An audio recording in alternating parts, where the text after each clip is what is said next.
రాష్ట్రాన్ని లూటీ చేసి 500 కోట్ల రూపాయలతో ఒక ప్యాలెస్ కట్టుకున్నాడు తప్ప ఉత్తరాంధ్రకు చేసింది ఏమీ లేదు. కనీసం విశాఖ రైల్వే జోన్ కి ఏర్పాటు చేసేదానికి భూమి కూడా ఈ ప్రభుత్వం ఇవ్వలేదు. మూటబడిన అన్ని షుగర్ ఫ్యాక్టరీలు తెరుస్తానని ఎన్నికల ముందల హామీ ఇచ్చి కనీసం ఒక్క ఫ్యాక్టరీ కూడా ఈ జగన్ తెరవలేదు. ఇంకా విశాఖ ఉక్కు ఆంధ్రుల హక్కు నినాదంతో ఆనాడు ఆంధ్రులందరూ పోరాడి విశాఖ ఉక్కు తీసుకొచ్చారు. ఇప్పుడు ఏకంగా ఆ విశాఖ ఉక్కుకున్న భూముల్ని కాజేసేదానికి ప్రయత్నిస్తుంది ఈ ప్రభుత్వం.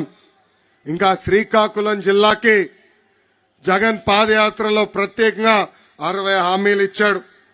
దాంట్లో ప్రధానంగా మనం చూస్తే పెండింగ్ ప్రాజెక్టులన్నీ పూర్తి చేస్తానని హామీ ఇచ్చాడు. పూర్తి చేశాడా అని ప్రజలందరిని అడుగుతున్నా. Vamsadhara Thotapalli right left canals Nagavali కరకట్టు పనులు పూర్తి చేస్తానని హామీ ఇచ్చాడు. పనులు కనీసం ప్రారంభించాడా అని ప్రజలందరినీ ఆలోచించమంటున్నా. మా చేనేత సోదరులకు ఉన్న బకాయిలు కూడా తీరుస్తానని హామీ ఇచ్చి ఈ రోజు మాట తప్పాడు, మడమ తిప్పాడు ఈ జగన్. అసలు ఉత్తరాంధ్రాన్ని అభివృద్ధి చేసింది తెలుగుదేశం పార్టీ. ఆనాడు వంశధార నాగావళి నదుల్ని అనుసంధానం చేసింది తెలుగుదేశం పార్టీ. ఇప్పటికి పెద్దలు చెప్పినట్లు రోడ్లు, బ్రిడ్జ్లు, తాగునీటి ప్రాజెక్టులు, ఆసుపత్రులు, ఉద్దానం కిడ్నీ పేషెంట్లకి డయాలసిస్ కేంద్రాలు. అంతెందుకు నేను మంత్రిగా ఉన్నప్పుడు ఆనాడు ఎన్టీఆర్ సుజలా ద్వారా మినరల్ వాటర్ ప్లాంట్ ప్రతి గ్రామాన్ని కూడా అందజేసిన పార్టీ తెలుగుదేశం పార్టీ.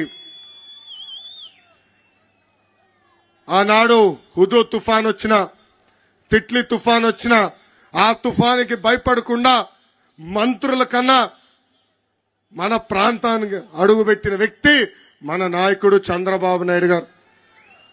ఆనాడు నేను మంత్రిగా పనిచేశా.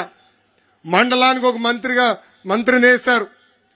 ప్రజల సమస్య ఉండకూడదు, ఎంత ఖర్చైనా పడలేదు, ప్రజల్ని ఆదుకోవాలని ఆనాడు హుకుం కూడా జారీ చేసిన వ్యక్తి మన నాయకుడు చంద్రబాబు నాయుడు గారు.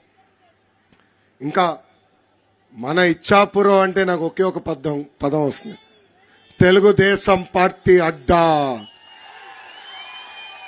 మన పార్టీ ఆవిర్భావం నుంచి కేవలం ఒకే ఒకసారి ఇచ్చాపురం నియోజకవర్గం మనం ఓడిపోయాం. 2014 నుంచి 2019 మధ్యన దాదాపు 1500 కోట్ల రూపాయలు ఖర్చు పెట్టి పెద్ద ఎత్తున మన నియోజకవర్గాన్ని మనం అభివృద్ధి చేసుకున్నాం. అనేక ప్రాజెక్టులు తీసుకొచ్చాం, ఆసుపత్రులు తీసుకొచ్చాం, అభివృద్ధి కార్యక్రమాలు చేశాం.